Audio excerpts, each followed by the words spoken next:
Exegesis of Revelation 16, verse 1 to 7, Division of the Bowl. Setting the literary context, overview, and purpose of Revelation.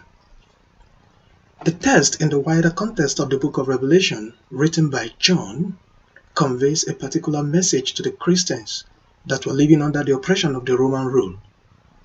It is a story which helps the Jews to understand who they are and how they should live while being persecuted.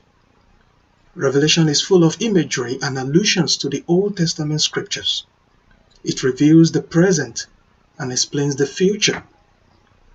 The main theme of the book is that God rules the history. He is in charge of all situations and not the Roman emperor.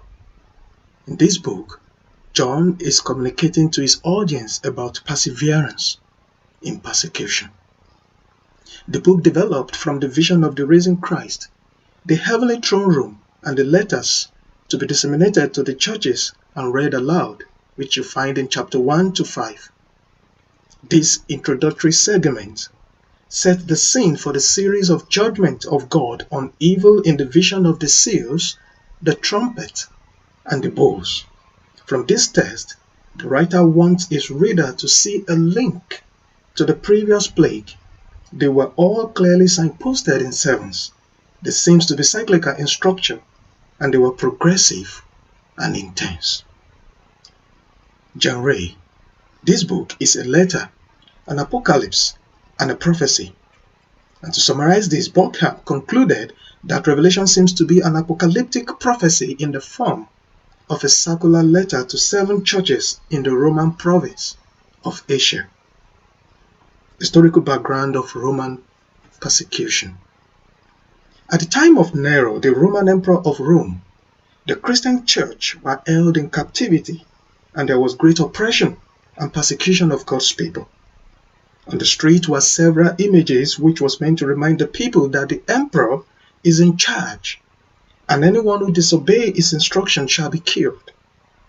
In broad terms, the book is written to encourage Christians to stand firm in the Lord. It gives them hope and assurance of their deliverance from the Roman oppression by God, who truly is in charge of all things. The structure of the text being considered is this. You see that this text is clearly signposted in sevens, and in the structures there is progression and intensity in the severity of the judgment. The structure of the text being considered is 1. The outpouring of the first 3 bowls, verse 1 to 4. The comment on this judgment, verse 5 to 7.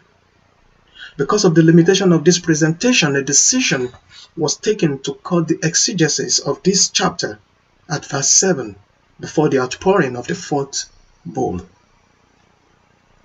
Let's dive straight into this text and do some textual analysis. Chapter 16, verse 1. John, hearing a loud voice speaking from the temple, could only suggest that God is the one speaking.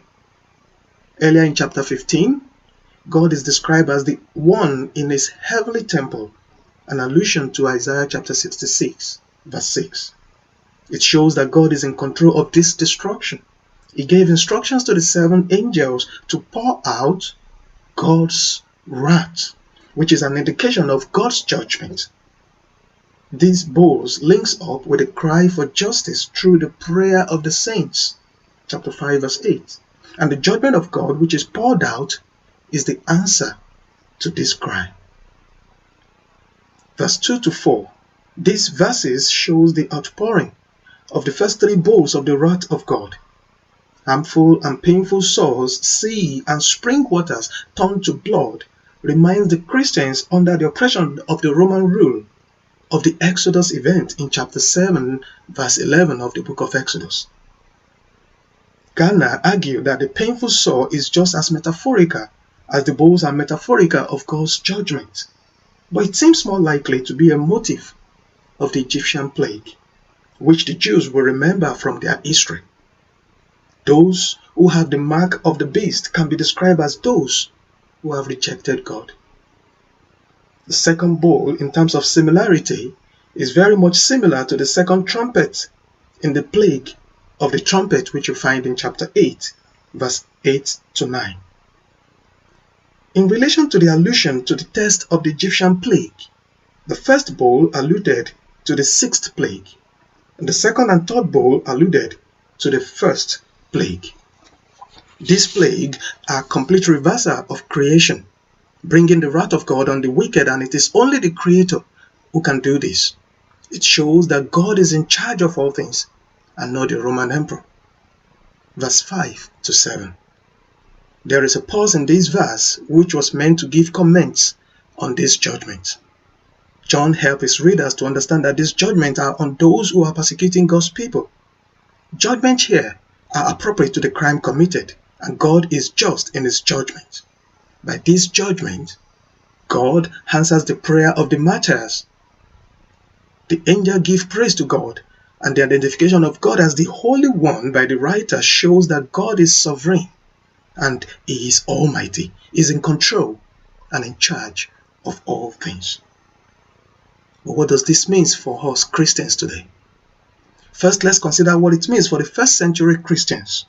This text is an encouragement for them to persevere during persecution, knowing that God is coming to rule. He will judge evil and the persecutors with severe judgment. But for us, the 21st century Christians, it is an encouragement for us, especially Christians living under authoritarian regime, most of whom are being denied freedom of religion. Most of them are persecuted for their faith. Some are put in prison, while some are killed. For us today, we are encouraged that God gives strength to the persecuted, and there is hope for all Christians who are experiencing persecution. Thank you.